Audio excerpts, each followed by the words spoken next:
Hi, this is Kalyan Pal. Welcome to Basic Electrical Engineering. Now the generation of the alternating voltage and alternating current. So here we will discuss how an alternating voltage is developed and the alternating current flow in the circuit.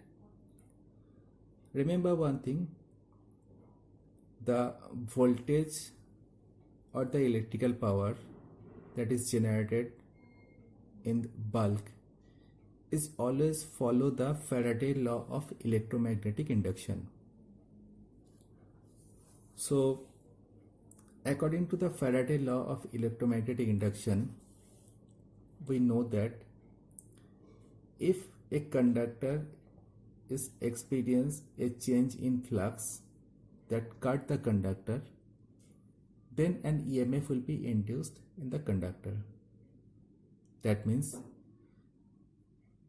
if a magnetic field is present and if there is some current carrying conductor, and if there is the relative speed between the conductor and the magnetic field, then the EMF will be induced in the conductor. The magnitude of the EMF can be represented by the formula E is equal to minus N d phi upon dt. This is the rate of change of flux. N is the number of turn of the conductor. Here the minus sign is according to the Lenz law. Lenz states that if there is an EMF induced, then the EMF will oppose its cause. So E is equal to minus N d phi by dt. This is a formula by which the electrical energy is produced in system. Now a alternating voltage can be generated by two different ways. As we see that there should be magnetic field, there should be conductor, and there should be a relative speed between the conductor and the magnetic field.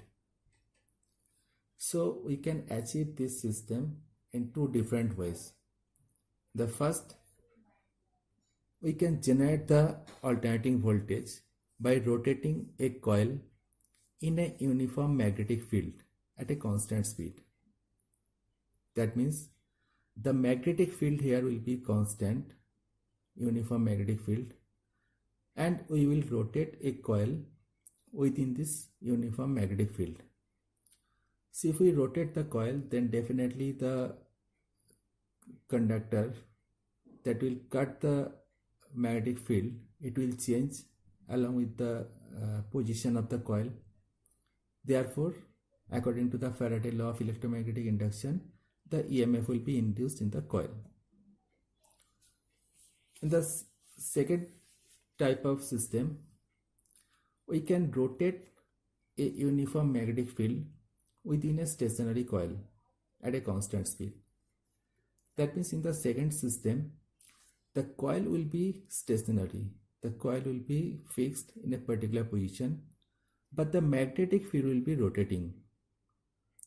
And when this magnetic field is rotating within the coil, then again the field will cut the coils. Now again, according to the Faraday law of electromagnetic induction, the EMF will be induced in the coil. So we can use either of the cases. In both the cases, basically the magnetic field will be cut by the conductors or the coil side, and so an EMF will be induced in them. So there are two processes. In the first process, the magnetic field will be stationary and the coil will be rotating within the magnetic field with a constant speed. Or in the second type, the coil will be stationary and the uniform magnetic field will be rotating within the coil. The first type of arrangement are made for small voltage or small power development. For small generator, this system can be used. Whereas if we want to produce the bulk energy, mainly in power stations, then the second methods are considered. That means here the coil will be stationary, but the magnetic field will be rotating. So by using the second method, we can produce huge amount of power or very high level of voltage.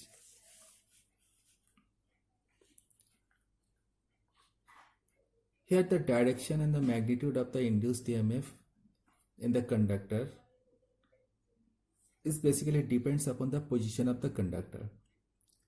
Remember one thing, the EMF which will be induced in the conductor, the position of the coil and the magnetic field should be perpendicular to each other. Then the polarity of the induced EMF can be found out by using Fleming's right hand rule. So here the direction and the magnitude of the induced EMF of the conductor depends upon the position of the conductor. And using Fleming's right hand rule, we can easily determine the direction of the induced EMF. That means the polarity of the induced EMF.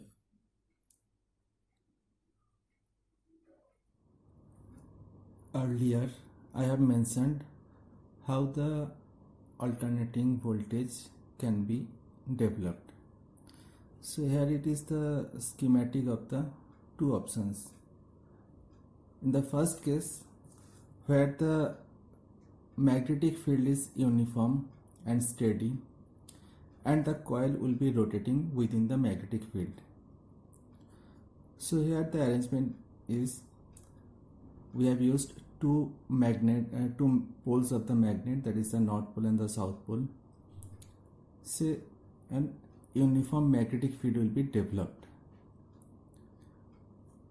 and we place a coil of n number of turns within this magnetic field. Remember one thing, here the position of the coil should be perpendicular to the magnetic field. Now if the coil is stationary in its position, then no EMF will be induced because there will be no change in flux that cut the conductors. Therefore, we have to make the coil to rotate. So on its axis, we make the coil to rotate in anti-clockwise direction with a speed of omega radian per second. So as the coil is rotating, then each coil side, this is the coil side and this is another coil side, which are perpendicular to the magnetic field, it will be cut by the flux. And as the coil is rotating, then the flux that link the coil side will be changes, because the position of the coil is continuously changing as it is rotating. Therefore, a change in flux will cut the coil side, and according to the Faraday law of electromagnetic induction, as there is d phi by dt, so an EMF will be induced in the coil. So when the EMF is induced in the coil, then the current will start to flow, and this current will be collected from the coil by using either the slip ring or the commutator, that will be discussed later, and then this power will be supplied to the external load. So in this way, we can produce the alternating voltage by this arrangement. But here we cannot produce a very huge amount of voltage or power, because the magnetic field produced here is by a permanent magnet, and the strength of the permanent magnet is not as high. Therefore, this type of arrangement is basically used to produce the small amount of electrical energy with a lower level of the voltage. In the next type, where the coil will be stationary in its position, but the magnetic field will be rotating within the coil. So this is the arrangement. Here it is the schematic of a synchronous generator, which is basically used in power stations to produce the electrical energy at a high voltage level. Now here in the stator part, this is the stator. There are number of slots in its periphery, and the coils are placed within the slots, and it is stands still in its position. So coil will be stationary in its position. In the rotor,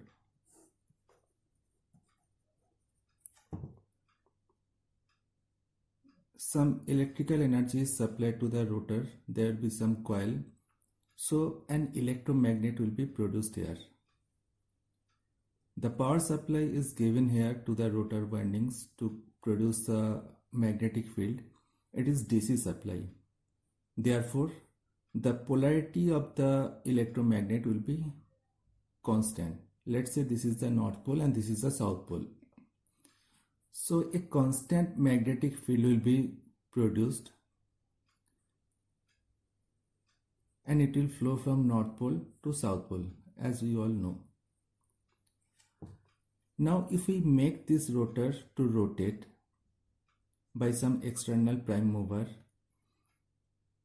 then as the position of the rotor is changes, then the flux that will cut the conductor will also be changes.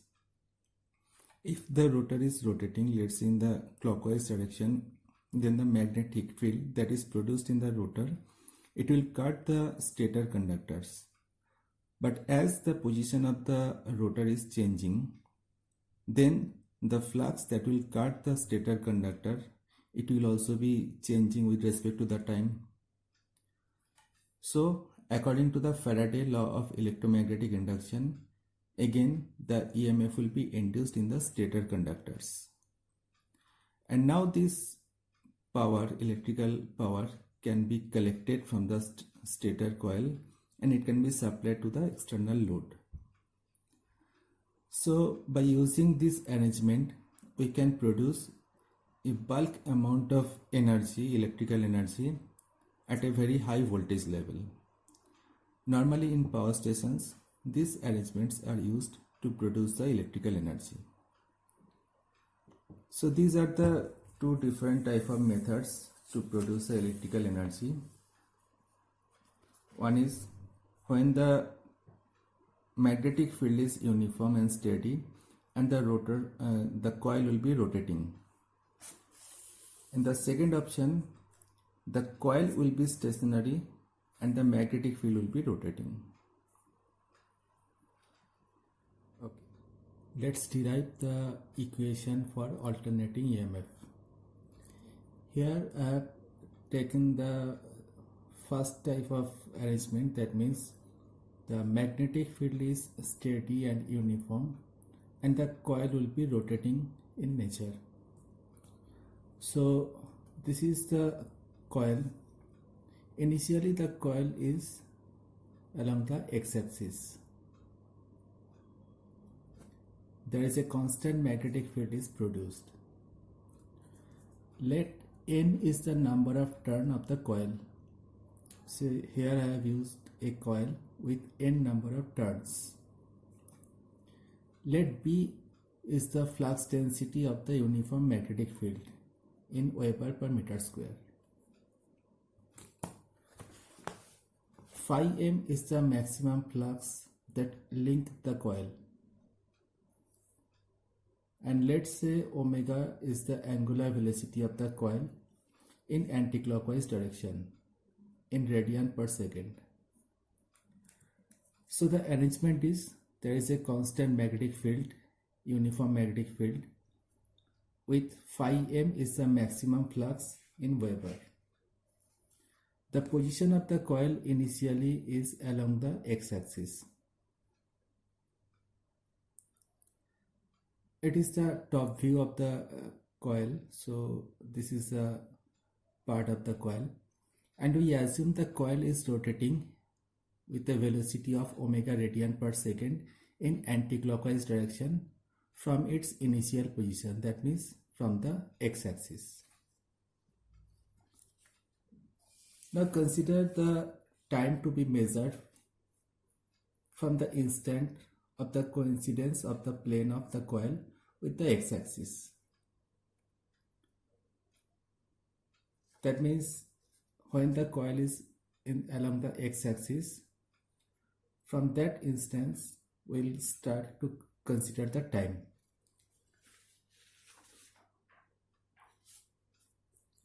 At this instant, the phi m is the flux that link the coil.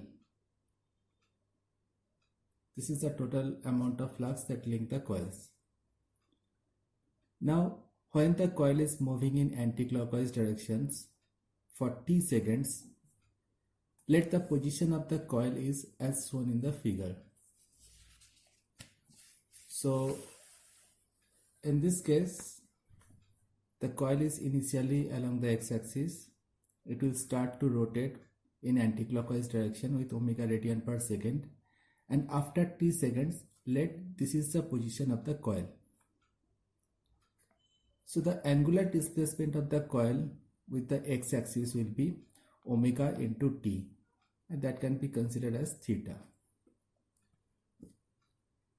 Now, in this case, the amount of flux that will cut the conductor perpendicularly, it will be phi m cos omega t, because if the angle here is omega t, this is the vertical part, that is phi m.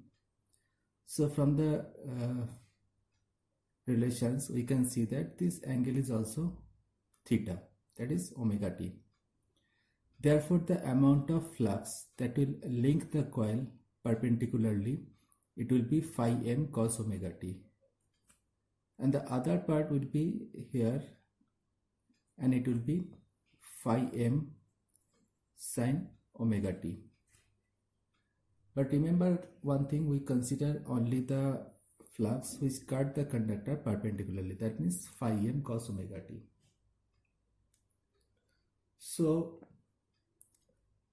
the total flux that will cut the conductor or the coil at any instance can be written as phi m cos omega t into n. So we can write the instantaneous flux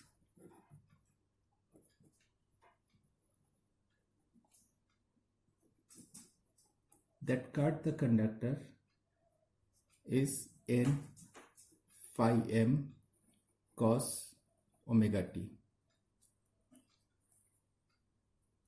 Now here the flux that cut the conductor depends upon time, that is t, and as the time changes, then this flux will also be changes.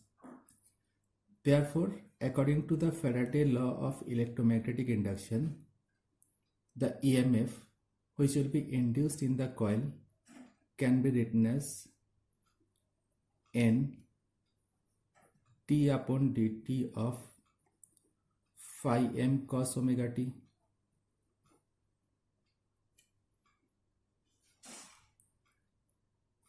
So if we simplify this, it will be minus n phi m omega minus sin omega t.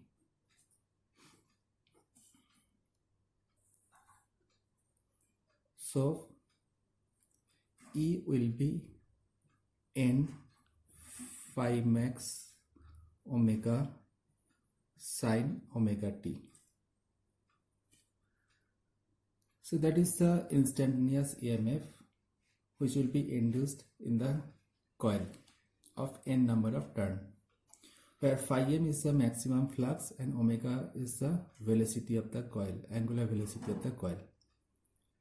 From this relation we can see that E depends upon all these factors along with the time t. Here all other parameters are constant. Therefore, when the sin omega t term is maximum, the induced EMF in the coil will also be the maximum. And we know that if the value of omega t equal to 90 degree, then the sin omega t will be equal to 1 and it will be the maximum value of the sine quantity. So the EMF induced in the coil will be N phi m omega, and it is the maximum induced EMF in the coil. At any instance, the induced EMF cannot be more than this value. Now, here in this relation, E equal to N phi max omega sin omega t, we put the value of E max instead of N phi max omega. So we will get E is equal to E max sin omega t. So that is the EMF induced in the coil when the coil is rotating within a constant magnetic field. Now in this relation, the small e is called the instantaneous EMF. E max is the maximum value of the induced EMF and it is a constant value. If the number of turns in the coil is fixed, if the magnetic field is uniform, so the phi m will also be the constant, and if we consider the speed of the coil is also fixed, that means omega radian per second. Therefore, E max will be constant for this induced EMF. But this instantaneous EMF depends upon the time t. So as the time changes, the value of the induced EMF will also be changes. So here we can see that if omega t equal to 0, then the sin omega t will also be equal to 0. Therefore, induced EMF will be 0. If omega t equal to 90 degree, sin omega t will be maximum, that is 1.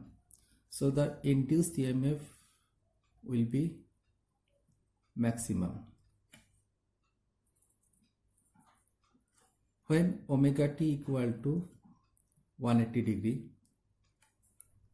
again the sin 180 is 0. So the induced EMF will be 0. At omega t equal to 270 degree, the sin omega t will be -1. Therefore, induced EMF will be minus E max. And when the value of omega t equal to 360 degree, sin 360 degree is again 0. So induced EMF will be 0. Now if we plot the induced EMF, instantaneous induced EMF with respect to the time, that is omega t, here we can draw.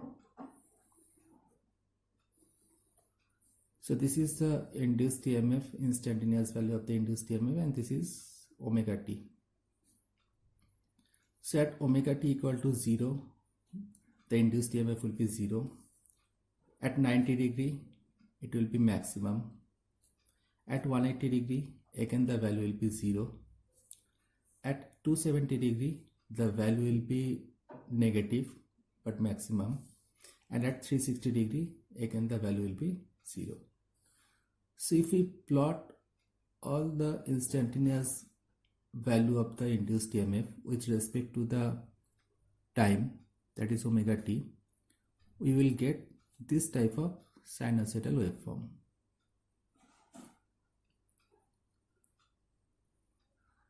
Now after 360 degree matlab the coil makes one complete cycle, one complete rotation.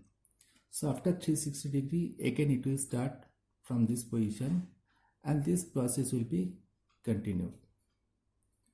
So here this value is maximum, that is Emax, and here it is minus Emax. The maximum value will be obtained at 90 degree, that is pi by 2. Here it is pi. Here it is 270 degree, that is 3 pi by 2. And here it is 2 pi. So for one complete rotation of the coil, we will get this type of waveform of the induced EMF. And it will be a continuous process. That's why the EMF which is induced here is considered as a sinusoidal waveform. So the alternating voltage which is induced here is a sinusoidal waveform. Okay.